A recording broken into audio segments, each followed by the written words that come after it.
সম্মানিত দর্শক, রাজনীতি একটা চলমান প্রক্রিয়া। প্রায় প্রতিদিনই রাজনীতির যে দৃশ্যপট এটির পরিবর্তন ঘটে। গতকাল যা ঘটে আজকে তা পরিবর্তন হয়ে যায়।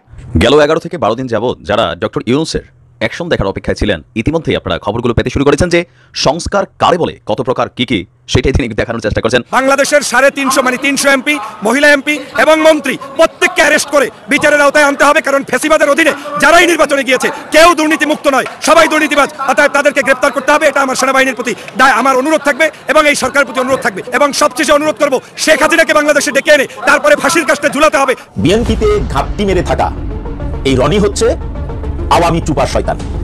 কথাটা অনেক শক্ত কথা, চলুন একটু প্রমাণ করার চেষ্টা করি। প্রিয় দর্শক, আসসালামু আলাইকুম। নতুন একটি নিউজ ভিডিওতে আপনাদের জানাচ্ছি স্বাগতম। এইমাত্র পাওয়া খবর, গরম খবর। আজকের এই ভিডিওতে আপনারা দেখতে চলেছেন সমন্বয়কের মাঝেই কিন্তু ফাটল ধরেছে। প্রিয় দর্শক বন্ধুরা, আজকের এই ভিডিওটি সম্পূর্ণ দেখলে আপনারা বিস্তারিতের মাধ্যমে সব কিছু দেখতে পারবেন।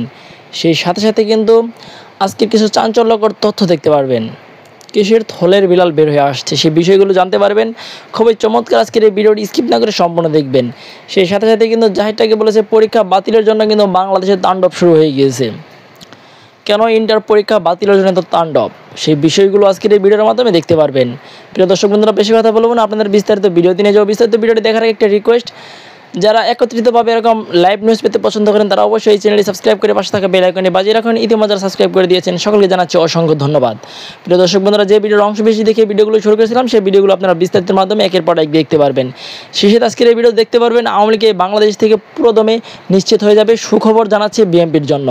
ডক্টর ইউনূস কেমন তথ্য ফাঁস করলেন। প্রিয় দর্শক বন্ধুরা, চলুন এই ভিডিওতে একটি লাইক দিয়ে আমরা ধারাবাহিকভাবে সেই বিস্তারিত ভিডিওগুলো একের পর এক দেখে আসি। রাহমাতুল্লাহি ওয়া বারাকাতুহু। সম্মানিত দর্শক, রাজনীতি একটা চলমান প্রক্রিয়া। প্রায় প্রতিদিনই রাজনীতির যে দৃশ্যপট এটির পরিবর্তন ঘটে। গতকাল যা ঘটে আজকে তা পরিবর্তন হয়ে যায়, এবং আজকে যা ঘটে বা ঘটছে আগামীকাল বা ঠিক 1 ঘন্টা পরে রাজনীতি সেই বিষয়টি যে থাকবে এটা বলা যায় না। তো এই কারণে হয় কি, যারা রাজনীতির সচেতন ব্যক্তি তাদের 5টি যে ইন্দ্রিয় রয়েছে, পঞ্চ ইন্দ্রিয়, এটি সব সময় জাগ্রত রাখতে হয় এবং প্রতি মুহূর্তে স্থান কাল পাত্রভেদে সিদ্ধান্ত পরিবর্তন করতে হয়, গতিপথ পরিবর্তন করতে হয়। কারণ কি?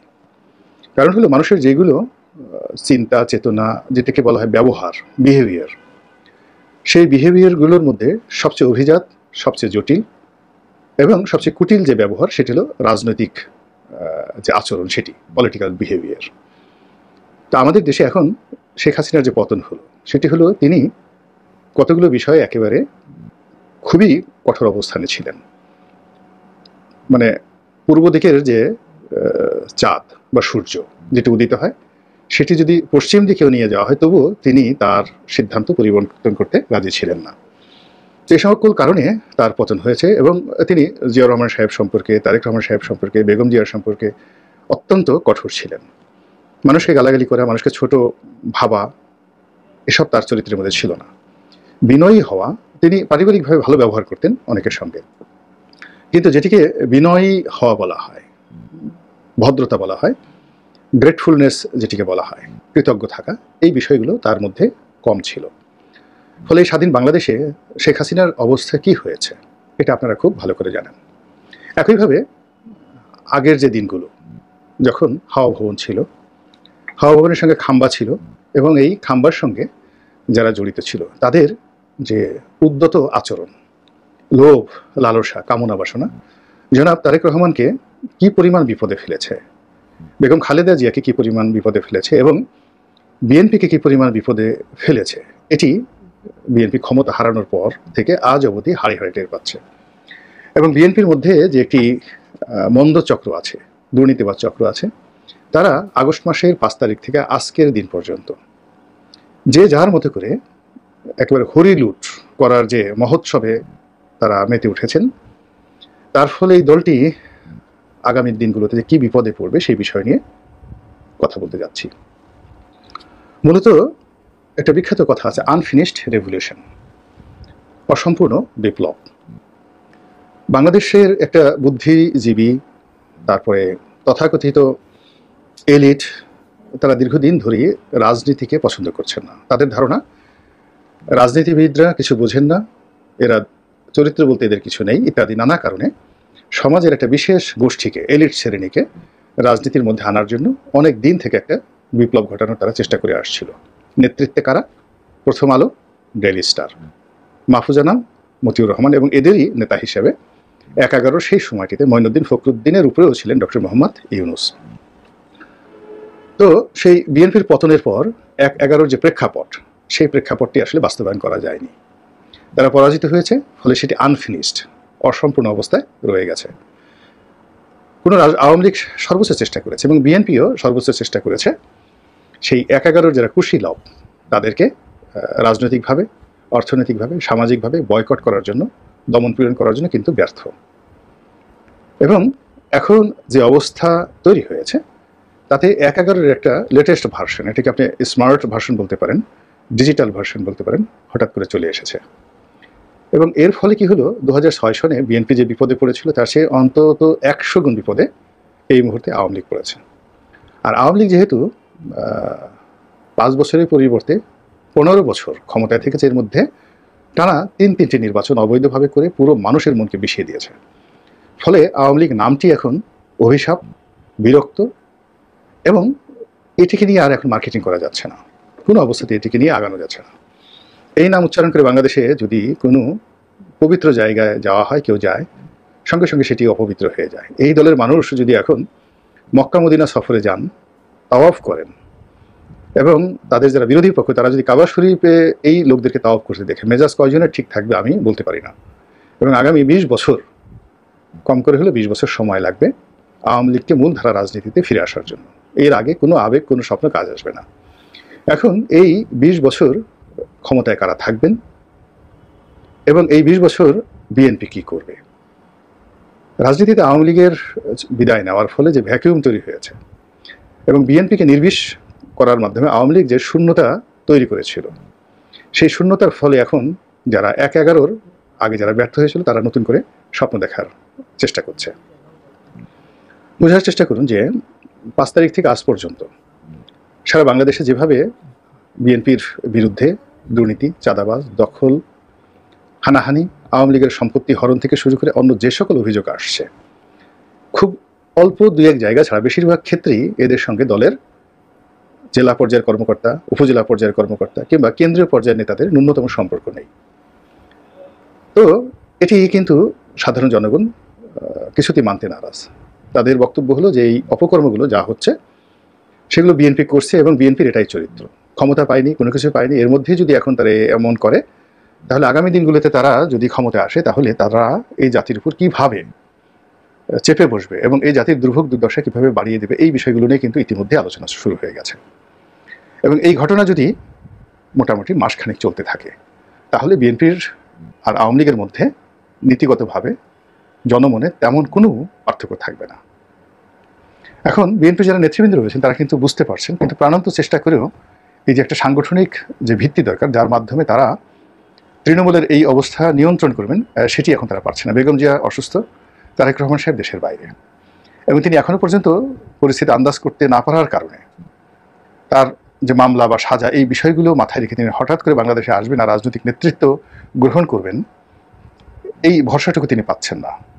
এমনকি তার নিজের দলের যারা নেতাকর্মী রয়েছেন, শীর্ষ নেতৃবৃন্দ, তারা যে আবার আগের মতো অনেকেই, সবাই না, অনেকেই ১/১১ কুশীলবদের মতো এই বেগম জিয়ার পরিবার, জিয়া পরিবারের বিরুদ্ধে যাচ্ছে না, দালাল হচ্ছে না, দোসর হচ্ছে না, এই বিশ্বাসটা তারেক রহমান সাহেব এখনও কিন্তু অর্জন করতে পারেননি।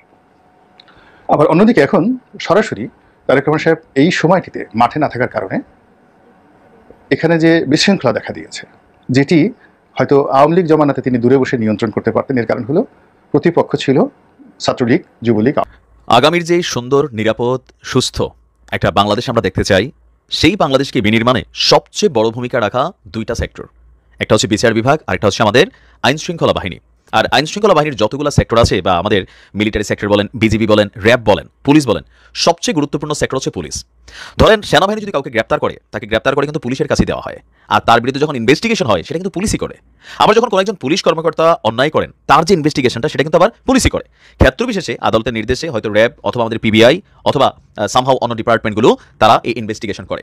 তো নতুনভাবে যে পুলিশের পথ চলা শুরু হয়েছে, ডক্টর ইউনূস সরকারের যে মিশন, যে পুলিশের সংস্কার আনা, তো সেই সংস্কারটার মধ্যে এখন পর্যন্ত সারা বাংলাদেশের প্রতিটি থানায় শতভাগ যে পুলিশ কর্মরত ছিল তারা অনুপ্রবেশ করে নাই, মানে ফিরে আসে না, এখনো অনেকে অনুপস্থিত। তো তারা কারা?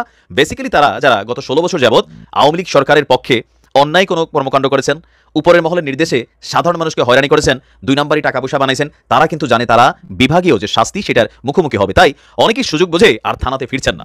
তো যারা ফিরছেন না তাদের জায়গাতে নতুন আনা হবে, বাট তারা কিন্তু আইনের বাইরে যাবে না। এখন যারা ফিরেছে, অনেক পুলিশ কর্মকর্তা আছে আমারে যারা দীর্ঘদিন দেখেন, আমি সবসময় বলছি ভাই, পুলিশের যারা কনস্টেবল, এসআই, এএসআই পদে আছে তারা ম্যাক্সিমামই বিপদে থাকে, যেই সরকারই আসুক। কারণ রাষ্ট্রীয় পেটুয়া বাহিনী হিসাবে তাদেরকে ব্যবহৃত করে আমাদের রাজনৈতিক সরকারগুলো, চাকরি বাঁচানোর দায়ে, জীবিকার তাগিদে, ভেজাল বিপদ, মানে অনেক কিছুতেই স্বাভাবিক তারা মনে করে যে না, এখন আমাদেরকে এই ভূমিকাটা নিতে হবে। আর এগুলা করতে করতে 53 বছর পরে আমাদের পুলিশের বিরুদ্ধে জনতার যে রিয়াকশন, পুলিশের বিরুদ্ধে যে মেসিভ অ্যাকশন, এটাতে এখন অনেকে আতঙ্কগ্রস্ত হয়ে, দুর্নীতিবাজ যে পুলিশ কর্মকর্তারা ছিল তারা তো সটকেই গেছে, বাট ভালো পুলিশ যারা আছে তারা অনেকে থানাগুলোতে ফিরছেন না। তো আজকে তাদের যে দাবি দাওয়া আছে, অনেকে আছেন দাবি দাওয়াগুলোর জন্য ফিরছেন না, তো তাদের ব্যাপারে সমন্বয়কদের মধ্যে সবচেয়ে অ্যাক্টিভ সার্জিস কিন্তু আজকে একটা বক্তব্য দিয়েছে। সেই বক্তব্যের সাথে আমি শতভাগ সহমত পোষণ করছি যে এটা দরকার, কারণ পুলিশ যারা আছেন তারা তো আমাদেরই পরিবারের অংশ। আমার পরিবারে 3-4 জন পুলিশ আছে, আর আপনি যতগুলো সারা বাংলাদেশে কনস্টেবল, এসআই, এএসআই বা বিভিন্ন পদে দেখবেন, প্রত্যেকেই দরিদ্র মধ্যবিত্ত পরিবারের সন্তান, কিছু ঘুষ দিয়া, কিছু সিস্টেমে তারা কিন্তু চাকরিটা করে। চাকরি বাঁচানোর দায়ে কেউ ইচ্ছায় কেউ অনিচ্ছায় অপরাধে জড়িয়ে পড়ে। তো এরকম যারা আছেন তাদের যে যৌক্তিক দাবি বা সামনের দিকে যেন তারা তাদের জনগণের সেবা করার যে দায়িত্বটা সেটা যেন সঠিকভাবে করতে পারে, তারা 11 দফা দাবি তারা সরকারের কাছে দিয়েছিল। তো সাবেক স্বরাষ্ট্র উপদেষ্টা এই মুহূর্তে তিনিও তার দায়িত্ব থেকে সরে গেছেন, ব্রিগেডিয়ার জেনারেল শাখাওয়াত হোসেন। তিনি সর্বশেষ পুলিশের সাথে আমাদের আইজিপি সহ নবনির্বাচিত যে আইজিপি তাদেরকে নিয়ে একটা বৈঠক হয়েছিল। তো এরপরই শাখাওয়াত সাহেবের যে পজিশনটা সেখান থেকে তাকে সরিয়ে দেওয়া হয়েছে। তো অনেক পুলিশদের মধ্যে একটা আশঙ্কা আছে যে তিনি তো ওয়াদা করছেন, তো আসলে আমাদের ওয়াদাটা পালন হবে কিনা। আপনাদের ওয়াদাটা যেন পালন হয়। সার্জিস ঘোষণা দিয়েছে যে পুলিশদের পক্ষে প্রয়োজনে ছাত্ররা আবার মাঠে নামবে। আমরাও কথা বলবো, সে প্রথম থেকে আমরা বলছি। দেখেন আমাদেরকে অনেকে ভুল বোঝেন, অনেক পুলিশ ভাইরা আছেন আমাদের ভিডিও দেখেন, ভাবেন যে ভাই আপনারা পুলিশের সমালোচনাটা করেন, ভালোটা তো বলেন না। দেখেন যখন আপনাদের উপর আক্রমণ হয়েছে তখন কিন্তু আমরা আপনাদের পক্ষেই, বাট আপনারা যখন অন্যায় করেন তখন সেটার বিপক্ষে আমাদের অবস্থান। এটা ছিল, আছে, থাকবে। আজকে আপনাদের যে 11 দফা দাবি, 2-1টা দাবি বাদ দিলে বাকি সবগুলো আমার কাছে মনে হচ্ছে গ্রহণযোগ্য। পুলিশকে এই ফেসিলিটিসটা দেওয়া উচিত। তবে জাতির এই ক্রান্তিকালে রাষ্ট্রীয়ভাবে এই মুহূর্তে আপনাদের কর্মস্থলে ফিরে আসাটা শতভাগ জরুরি। এখন ধরেন আপনাদের অনুপস্থিতি থাকলে কি হচ্ছে, দেশে দুর্বৃত্তায়ন হচ্ছে, চুরি হচ্ছে, চিন্তাই হচ্ছে, নানান জায়গায় নানান অপরাধ সংঘটিত হচ্ছে। আপনি মনে করতেছেন যে আমার সুবিধা না দিলে আমি আসবো না, এটা তো হতে পারে না। এটা আপনার পেশাগত দায়িত্বের মধ্যে পড়ে না। আপনার কাজ হচ্ছে বেড়াকে ফিরে আসা, থানাতে যোগ দেওয়া। যদি আপনি দুর্নীতিবাজ অথবা মার্ডারার কোনো পুলিশ কর্মকর্তা না হয়ে থাকেন, আপনি আসেন, আপনি এসে আপনার জায়গায় বসেন। আপনাদের পক্ষে সার্জিসরা মাঠে নামবে, শুধু তা না, আমরাও যারা আছি আমরা নামবো। আপনারা কার? আমাদেরই তো পরিবার। আপনাদেরকে যেন রাজনৈতিকভাবে আর কখনো কোনোদিন ব্যবহৃত হতে না হয়, এটাকে যেমনেই হোক, সংবিধানের মাধ্যমে হোক, কমিশন গঠন করা হোক, এটা যেন করা হয়। এটা সারা বাংলাদেশের মানুষ চায়। পুলিশদেরকে আমরা সালাম দিব, ভালোবাসবো। এই যে এখন ফুল দিয়ে বরণ করা হচ্ছে, এই ফুলটা দিয়ে দেবো। আপনারা এখন যেমন ভয় পাচ্ছেন, এই ভয়টা এমনি তো সবসময় যেন আপনাদের ভিতর থাকে, সেটাও আপনাদের কাজ। কেননা আপনার গায়ে একটা পোশাক আছে, আপনার বুলেটটা আমার টাকায় কিনা, আপনার পোশাকটা আমার টাকায় কিনা, আপনি যে ভাত খান সেটাও আমার টাকায় কিনা। তো আপনি সেটা আমার উপরেই চালাবেন। সামান্য 2-4-10,000 জন মানুষের একটা মিথ্যা মামলায় ফাঁসা দিবেন, পলিটিক্যাল একজন নেতার কথায় আপনি একটা মানুষের গুলি করে বসবেন। এই জিনিসগুলো যেন আর না হয়। রাস্তার পাশের হকার, টোকাই, রিক্সাওয়ালা, ভ্যানওয়ালা, ট্রাকওয়ালা, বিভিন্ন জায়গায় মানুষের সিএনজি ফ্রিতে ব্যবহার করা, প্রাইভেট কার ফ্রিতে ব্যবহার করা, কিছু না হলে তারা ডিস্টার্ব করা, এই জিনিসগুলো যেন আপনাদের মধ্যে না থাকে, সেটাও আপনারা খেয়াল রাখবেন। নতুন করে পুলিশের পদযাত্রা যেটা হবে সেখানে যেন এই দৃশ্যটা দেখতে পাই। একটা রাজনৈতিক সরকার আবারও সময়ের পরে আসবে, কিন্তু আপনাদের যেন ডিস্টার্বেন্স না হয়। আপনারা যেটা চাচ্ছেন সেটার পক্ষে আমরা আছি, আর আপনাদের পক্ষে আমাদের অবস্থান থাকবে। বাট এই মুহূর্তে আপনাদের উচিত বেড়াকে ফিরে আসা। স্ব থানায় মোটামুটি অনেকেই চলে আসছে, কিছু কিছু কর্মকর্তারা আছেন, আবার অনেক জায়গায় পুলিশ থানার ভেতরে কর্মকাণ্ড চালাচ্ছে, বাহিরে যাচ্ছে না নিরাপত্তার জন্য। তো আমরা যারা আমজনতা আছি তাদেরকে ওই দায়িত্ব নিতে হবে। কোথাও কখনো কোনো জায়গায় যদি কোনো পুলিশের উপর পলিটিক্যাল ইনভলভমেন্ট হোক, যে কোনো ইনভলভমেন্টে একজন পুলিশ তার দায়িত্ব পালনের জন্য বেড়াকে ফিরে আসছে, তার ভুলের জন্য সে অনুতপ্ত, সে যদি অপরাধ করে থাকে তাকে বিভাগীয় শাস্তির মুখোমুখি হইতে হবে, মাফ চাইয়ে পার পাওয়া যাবে না। কিন্তু রাস্তায় নামছে একজন ট্রাফিক পুলিশ, এলাকায় একটা চুরি হচ্ছে, একজন পুলিশ গেছে, এখনো যে এই পুলিশ দেখছো ধাওয়ানি দিয়ে ধরে তারে হাত তোলা, এরকম যারা করেন ভিডিও ফুটেজ করে রাখবেন। স্থানীয় 999 নম্বরে ফোন করে পাঠিয়ে দিবেন, পুলিশের ওয়েবসাইটে পাঠাবেন, গণমাধ্যমকে দিয়ে দিবেন। পুলিশের গায়ে হাত তোলা কোনোভাবেই কাম্য না। এখন যে পুলিশগুলো মাঠে আছে তারা কিন্তু পরিষ্কার পরিচ্ছন্ন মেন্টালিটি নিয়ে সার্ভিস করা ট্রাই করছে, তাদেরকে সাপোর্ট করতে হবে। আর পাশাপাশি পুলিশ ভাইদের যে দাবি দেওয়া আছে, 2-1টা দাবি ছাড়া বাকি সবগুলো দাবি যৌক্তিক, সেগুলোকে পূরণ করার জন্য সার্জিসদের পাশাপাশি আমরা যারা অনলাইন যোদ্ধা আছি আমরাও আপনাদের পাশে আছি। আশা করি আপনাদের এইবার অন্তত এই দাবি দাওয়াগুলো পূরণ হবে ইনশাআল্লাহ। আমাদের জায়গা থেকে যা করার আমরা করব। এই বছরের এইচএসসি পরীক্ষা বাতিল হওয়া নিয়ে গতকাল সচিবালয়ে যা হলো সেটাকে নির্দ্বিধায় তাণ্ডব বলা যায়, এবং আমি বিশ্বাস করি তাণ্ডবটা একটা বিপজ্জনক নজির, একটা অশনি সংকেত। কেন সেটা নিয়ে একটু কথা বলবো। তার আগে কয়েকটা কথা একটু পরীক্ষা নিয়ে। এই যে পরীক্ষাটা হলো না, হচ্ছে না, পরীক্ষাটার রেজাল্ট কিভাবে হবে এখনো জানা যায়নি। জানানো হয়েছে এটা নিয়ে তারা সিদ্ধান্ত নেবেন এবং খুব দ্রুতই সেটা জানিয়ে দেবেন। কিন্তু আমরা এভাবে যদি দেখি যে সব শিক্ষার্থী তাদের এসএসসি রেজাল্ট খুব ভালো ছিল না, তারা এইচএসসিতে আরও ভালো কিছু করার চিন্তা করেছিল, কারণ আমাদের ভবিষ্যতের ভর্তি পরীক্ষাগুলোতে এই 2 পরীক্ষার মার্ককে বিবেচনা করা হয়। এটা আমরা আমাদের ছাত্র জীবনেও দেখেছি। এসএসসি ভালো হয়নি, এইচএসসি ভালো হয়েছে, সেটার কারণে তাদের ভবিষ্যৎটা ভালো হতে পেরেছে। কিন্তু এখন পরীক্ষা না হবার কারণে যেটা হলো, এই ধরনের ব্যবস্থা যারা বা এই ধরনের স্বপ্ন, এই ধরনের কল্পনা যারা করেছিলেন, যারা এই ধরনের চিন্তা করেছিলেন, সেটা আর এফেক্টিভ হবে না। এবং শুধু সেটাই না, পরীক্ষা ছাড়া একটা রেজাল্ট পেয়ে যাওয়া, এটা কোনো ক্রমেই একটা মানুষের আসলে নিজের আত্মমর্যাদার উপর ভিত্তি করে হয় না, এটা আত্মমর্যাদাকে নষ্ট করে। সো এই ঘটনাটা তো ঘটেছেই। এইগুলো একটা দিক আছে। পাল্টা যেটা অশনি সংকেত সেটাও আছে। সেটা আসার আগে এটা বলতে চাই আমি যে হ্যাঁ, এই পরীক্ষাটা পেছানো নিয়ে তো আলাপ হচ্ছিল এবং এটা খুবই যৌক্তিক ছিল। যৌক্তিক এই কারণে ছিল যে আপনারা যদি খেয়াল করি তাহলে দেখব যে আমাদের এই যে গণঅভ্যুত্থান হলো, তাতে খুব উল্লেখযোগ্য সংখ্যক এইচএসসি পরীক্ষার্থী অংশগ্রহণ করেছিলেন। তারা যখন অংশগ্রহণ করেছেন, এর মধ্যে তাদের সময় গেছে 1 মাসের মতো বা 1 মাসের বেশি, আমরা জুলাইয়ের 1 থেকে যদি ধরে 1 মাসের বেশি সময় এতে লেগেছে।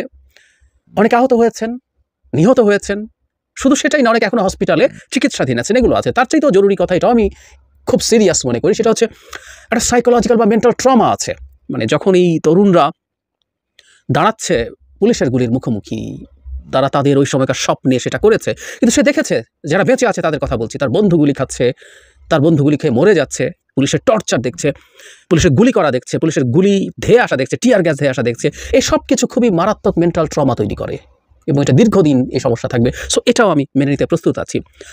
যেটা সবাই বলছি, আমরা সব কিছু একত্র করে বিবেচনা করা, কতদিন পরীক্ষা পেছানো যায় সেটা করে ধীরে সুস্থে সময় দিয়ে পরীক্ষাগুলো শেষ করাই উচিত ছিল। এবং যে শিক্ষার্থীরা যে বিষয়ে আন্দোলন করেছে, প্রাথমিকভাবে তারা কোটা সংস্কারের কথা বলেছে, তারা মেধার কথা বলেছে, তাদের এই যে যা হলো, যেভাবে এই এইচএসসি পরীক্ষা বাতিল করানো হলো, সেটাই যে মেধার ন্যারেটিভ, তার সাথে আসলে সাংঘর্ষিক, এটাও সত্য কথা। ফলে এই দিকগুলো আছে। কিন্তু আমি যে জিনিসটাকে অশনি সংকেত মনে করি, জিনিসটাকে খুবই বিপজ্জনক মনে করি, সেটা নিয়ে একটু কথা বলতে চাই। প্রসেসটা আমরা দেখলাম গতকাল একদল শিক্ষার্থী, আমি একদল বলছি, এই দল কারা আসলে আমরা এখন পর্যন্ত জানি না। সারা দেশে এইচএসসি পরীক্ষার্থীরা লক্ষ লক্ষ, কয়েক হাজার পরীক্ষার্থী গেলেন, তারা সচিবালয়ের মধ্যে ঢুকে গেলেন, ঢুকে তারা নিচে স্লোগান দিতে শুরু করলেন তাদের পরীক্ষা বাতিল করতে হবে। এবং পরবর্তীতে যেটা হলো, তাদের মধ্য থেকে খুব স্বাভাবিকভাবেই একটা প্রতিনিধি দল, যিনি শিক্ষা বোর্ডগুলোর সমন্বয়ক আছেন, তার সাথে দেখা করবেন, তাদের দাবি দাওয়া জানাবেন। আমি অনেককেই লিখতে দেখেছি যারা ওখানে ছিলেন, গেছেন, যে এটাও কারা যাবেন ঠিক করতে তারা পারছিলেন না। খেয়াল করি আমরা, কয়েক হাজার স্টুডেন্ট গেছেন এবং তারা এটা ঠিক করতে পারছিলেন না কারা যাবেন, সবাই উঠে যেতে চান তার কাছে। শেষ পর্যন্ত সিদ্ধান্ত হয়েছিল, মোটামুটি সিদ্ধান্ত নেওয়া গেল যে 2 জন তাদের দিক থেকে যাবেন। এবং সেই সময় সেখানে এসে হাজির হয়েছিলেন বৈষম্য বিরোধী ছাত্র আন্দোলনের আমাদের পরিচিত সমন্বয়ক হাসনাত আবদুল্লাহ, এবং আমি ভুল না করলে ওখানে সার্জিসও ছিলেন, সার্জিস অন্তত মিটিংয়ে ছিলেন হয়তো, কিন্তু হাসনাতকে আমরা দেখেছি। হাসনাত কথা বলে তাদেরকে নিবৃত্ত করার চেষ্টা করছে, এবং হাসনাত পরে গিয়ে ওই বৈঠকে ছিল যেখানে সমন্বয়কের সাথে এদের রিপ্রেজেন্টেটিভদের বৈঠক ছিল। সে বৈঠকটা একটু সময় লাগছে এই কারণে, এই যে নিচে যারা স্টুডেন্ট ছিল, এখান থেকে কয়েকশো স্টুডেন্ট 18 তলায় উঠে যায় এবং সেখানকার বাইরে অবস্থান করে, এবং আমরা ভিডিওতে দেখতে পাই তারা সেখানে স্লোগানে এই ভবনটাকে প্রকম্পিত করছেন।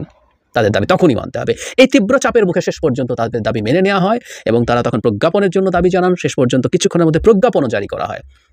প্রজ্ঞাপন নিয়ে তারা এলাকা ছাড়েন। শুধু সেটা না, এখানে আরেকটা ঘটনা ঘটলো। একটা সময় পর্যন্ত সচিবালয়ে যারা চাকরি করেন তাদেরকে একরকম অবরুদ্ধ করে রাখা হয়েছিল, গেটগুলো বন্ধ করে রাখা হয়েছিল। কারণ এরকম একটা কথা বা গুজব সম্ভবত ছড়িয়ে পড়েছিল যে সচিবালয়ের যারা এমপ্লয়িজ আছেন তাদের সাথে ছাত্রদের হাতাহাতি বা মারামারি হয়েছে। সেই কারণে তারা ক্ষুব্ধ হয়ে এটা করেন। শেষ পর্যন্ত আবারও যে বৈষম্য বিরোধী আন্দোলনের সমন্বয়কদের মধ্যস্থতায় দেখা গেল যে না, এটা ঠিক না, দরজা খুলে দেওয়া হলো, গেট খুলে দেওয়া হলো, তারপর সচিবালয়ের এমপ্লয়িরা সেখান থেকে যেতে পারলেন। আমরা কতগুলো জিনিস খেয়াল করি। কিছু স্টুডেন্ট, যেটা পুরো দেশের এইচএসসির ক্যান্ডিডেটদের তুলনায় অতি নগণ্য, এবং এরা কারা কোত্থেকে এসছেন খুব নিশ্চিত নয়, কিন্তু তারা এসছেন এবং তারা সব ভেঙে চুরে তাদের দাবি মানিয়ে নিশ্চিত করার চেষ্টা করছেন। মজার ব্যাপার হচ্ছে, আমাদের সামনে যেসব সমন্বয়ক ছিলেন এই মুভমেন্টের, তাদের মধ্যে খুবই পরিচিত একজন সমন্বয়ক এসে তাদেরকে নিবৃত্ত করতে পারছেন না। তার সাথে অন্যরা 2-3 জন গিয়ে যখন কথা বলছেন, সেটাও তাদেরকে সন্তুষ্ট করেনি। সেখানে একটা মব তৈরি করে চাপ দিয়ে তারা তাদের দাবি আদায় করে নিয়েছেন। পরবর্তীতে আমরা দেখেছি হাসনাত এবং সার্জিস সাংবাদিকদের সাথে কথা বলেছেন। আমরা এই দুজনকে চিনি, এই আন্দোলনের শুরু থেকেই তারা কথাবার্তা বলছেন, তারা নেতৃত্বের পর্যায়ে আছেন। টপ যে সমন্বয়কদের মধ্যেও সবাই ইকুয়াল না, টু সাম এক্সটেন্ট কয়েকজনকে আমরা আলাদাভাবে চিনি। 2 জন উপদেষ্টা হয়েছেন, এই 2 জনও আমরা তাদেরকে খুব প্রমিনেন্ট হিসেবে দেখি। যাই হোক, তারা 2 জন স্পষ্টভাবে বলছেন যে এটা ঠিক হয়নি সিদ্ধান্ত, এবং এখানে যারা এসছেন তারা কারা, তারাও এই একই রকম প্রশ্ন করছেন, এবং এই যে চর্চা, এটাকে তারা কন্ডেম করছেন। তাহলে একটা গুরুত্বপূর্ণ প্রশ্ন চলে আসে, যেটাগুলো আশঙ্কার ব্যাপার, সবচেয়ে পরিচিত মুখ দুজন সমন্বয়, এমন না যে তাদেরকে কেউ চেনেনি, নিশ্চিতভাবে চিনেছে। হাসনাতকে না চেনার কোনো কারণ নেই। যারা এখানে এসে মব তৈরি করছিলেন তাকে, এই মবটাকে যারা এখানে এসে জড়ো হয়েছিলেন তাদেরকে হাসনাত ম্যানেজ করতে পারেননি। এবং দুজন সমন্বয়ক তাদের এক ধরনের ক্ষোভ প্রকাশ করছেন যে এসব হতে পারে না। একই সাথে তারা বিভিন্ন ক্ষেত্রে দাবি দেওয়া আদায়ের জন্য যে এখন অনেকেই মাঠে নেমে পড়ছে, তাদের ব্যাপারেও তারা সতর্কবার্তা উচ্চারণ করছেন। তার মানে তাহলে এরকম দাঁড়ালো যে বাংলাদেশে এখন এই যারা অভ্যুত্থান করেছেন তাদের নামে বিভিন্ন রকম গ্রুপ তৈরি হয়েছে যারা আসলে সমন্বয়কদের নেতৃত্বে নেই। আসলে এই ঘটনাটা আগেও ছিল। আমরা প্রায় বলেছিলাম যে এই আন্দোলনের একটা ইন্টারেস্টিং শক্তির জায়গা ছিল, এটা শক্তির জায়গা ছিল। সেটা হচ্ছে এটার কোনো কেন্দ্রীয় নেতৃত্ব ছিল না। কেন্দ্রীয় নেতৃত্ব না থাকাতে যেটা হলো, আপনি যখন কাউকে ধরছেন, কাউকে আটকে ফেলছেন, বাকিরা দাঁড়িয়ে যাচ্ছে। আমাদের মনে আছে যখন 6 সমন্বয়ক, সবচেয়ে প্রমিনেন্ট 6 সমন্বয়কে ধরে ফেলা হলো, তখন আরও 2-3 জনকে আমরা ফেসবুক লাইভে এসে তাদের মতো করে কর্মসূচি ঘোষণা করতে দেখেছি। তারা তাদের লড়াইয়ের কথা জানান দিচ্ছিলেন বিভিন্ন অজ্ঞাত জায়গা থেকে। একজন নাই, তারাও বলে দিয়েছেন যে একজন যদি না থাকে, যিনি কথা বলছেন, তাকে ধরা হলে অন্যরাও আসবে। সো এই ঘটনাগুলো ঘটছিল। ফলে এটা আন্দোলনের জন্য সুবিধা, আপনি 1 জন 2 জন 5 জন 10 জনকে ধরলেও আসলে এটাকে ঠেকানো যাচ্ছিল না। কিন্তু এটাই এখন একটা বড় সংকটের বিষয় হয়ে দাঁড়াচ্ছে সম্ভবত, যে এটা কোনো কেন্দ্রীয় নেতৃত্ব নেই। ফলে আপনি কোনো না কোনোভাবে যদি কয়েকশো বা কয়েক হাজার মানুষের একটা মব তৈরি করতে পারেন, এখন পর্যন্ত পরিস্থিতি এরকম যে আপনি যে কোনো কিছু ঘটিয়ে দিতে পারেন। এবং তাদের উপরে এই ছাত্র দেশের জনসাধারণ ছাত্রদের মিলে যে গণ অভ্যুত্থান হয়েছে, সেটা নেতৃত্ব দানকারীদের কোনো নিয়ন্ত্রণ নেই। এটা খুব ভয়ঙ্কর ব্যাপার। এটা বলা হয় একটা অ্যানার্কির চাইতে একটা ডিক্টেটরিয়াল স্টেট উইভেন বেটার। বাংলাদেশ আজকে যে অ্যানার্কিতে আস্তে আস্তে কাটিয়ে উঠছি, সেটা অবশ্যই আওয়ামী লীগের পাপের ফসল। কারণ এই যে পুলিশ পালিয়ে গেছে কারণ পুলিশকে আওয়ামী লীগ তার ব্যক্তিগত স্বার্থে এমন জায়গায় নিয়ে গিয়েছিল এবং পুলিশও মজা পেয়েছিল, সে ওই জায়গায় গেছে বলে। কিন্তু এই রিকভারিগুলো সময় যথেষ্ট যায়নি, আমরা বিশ্বাস করি। কিন্তু এই ধরনের ঘটনা কিন্তু খুব খারাপ নজির তৈরি করছে, এবং এটা অন্যদেরকে প্রভোগ করবে একই ধরনের ঘটনা ঘটানোর জন্য, একই ধরনের পরিস্থিতি তৈরি করার জন্য। আমরা এর মধ্যে খেয়াল করেছি বিভিন্ন জায়গায় দাবি দাওয়া নিয়ে, যৌক্তিক অযৌক্তিক দাবি দাওয়া নিয়ে মাঠে নেমে যাচ্ছেন মানুষজন। এবং আমরা এমন একটা বাংলাদেশে বসবাস করছি যেটাকে 15 বছর ধরে আওয়ামী লীগকরণ করা হয়েছে। বিভিন্ন লেভেলে, রাষ্ট্রীয় বিভিন্ন পদে, বিভিন্ন চাকুরিতে স্রেফ আওয়ামী লীগের লোকজনকে ঢোকানো হয়েছে, সেটা তো আছেই। একই সাথে এর মধ্যে নানান রকম স্বার্থান্বেষী গ্রুপ ঢুকতে পারে, যারা মনে করে যে আমি একটা মবকে অ্যারেঞ্জ করে যে কোনো কিছু করে ফেলতে পারি। যেহেতু এখনও আমাদের আইনশৃঙ্খলা বাহিনী, বিশেষ করে পুলিশ, ঠিকঠাক মতো তার দায়িত্ব পালনের জায়গার কাছাকাছিও পৌঁছে, লিস্ট যেখানে আমাদের সন্তুষ্টি আছে তার কাছাকাছিও পৌঁছেনি। এবং আমি আগেও বলেছি, পুলিশদের মধ্যেও অনেকেই আছেন চান না, এবং পারলে তারা পরিস্থিতিও তৈরি করবেন যাতে সরকার ঠিকঠাক মতো কাজ করতে না পারে। আমরা চাই এবং আমরা আশা করি পুলিশ এই জায়গা থেকে সরে আসবে। কিন্তু সরকারের সামনে খুবই বড় চ্যালেঞ্জ আজকের এই এইচএসসি পরীক্ষা পেছানোর জন্য যা হলো সেটা তৈরি করছে। আমি আশা করি এবং বিশ্বাস করি সরকার এই বিরাট ঝুঁকিটা বুঝতে পারবে। না হয় এই পথটা খুব দ্রুত আরও অনেকে ব্যবহার করার চেষ্টা করবেন, এবং আরও অনেকে ব্যবহার করে খুব বাজে পরিস্থিতি, অ্যানার্কিক সিচুয়েশন আরও তৈরি করার সম্ভাবনা থাকবে। আমি সিরিয়াসলি মনে করি খুব দ্রুত ছাত্ররা এখন যেভাবে মাঠে আছেন, যা করছেন, যেভাবে করছেন, সেই জিনিসগুলো একটা নীতিমালা বা গাইডলাইনের মধ্যে আনা। ছাত্ররা প্রয়োজনে মাঠে আসবেন, ছাত্ররা ওয়াচডগ হিসাবে কাজ করবেন, ঠিক আছে। কিন্তু এই যে আমরা গণঅভ্যুত্থান করেছি সেটা বলে আমরা যে কেউ কোনো নিয়ন্ত্রণের বাইরে থেকে যে কোনো কিছু করে ফেলতে পারছি, এটা রাষ্ট্রের জন্য একটা ভয়ঙ্কর ব্যাপার, অত্যন্ত আশঙ্কার ব্যাপার। এটা একটা অশনি সংকেত। গতকাল এইচএসসি পরীক্ষা বাতিল করা নিয়ে যা হলো, সে অশনি সংকেতটা আমাদের সামনে নিয়ে আসলো। We must be very. প্রিয় দেশবাসী, শুরু থেকে শেষ পর্যন্ত যারা এই ভিডিওটি দেখেছেন সকলকে জানাই অসংখ্য ধন্যবাদ। যারা এরকম নিউজ ভিডিও পেতে পছন্দ করেন তারা অবশ্যই এই চ্যানেলটি সাবস্ক্রাইব করে পাশে থাকা বেল আইকনটি বাজিয়ে দিবেন। যারা এখন এই ভিডিওটি শেয়ার করেননি, এই ভিডিওটি দ্রুত শেয়ার করে সকলকে দেখার সুযোগ করে দিন। আজকের মতন এই পর্যন্ত, দেখা হচ্ছে পরবর্তী কোনো ভিডিও নিয়ে ইনশাল্লাহ।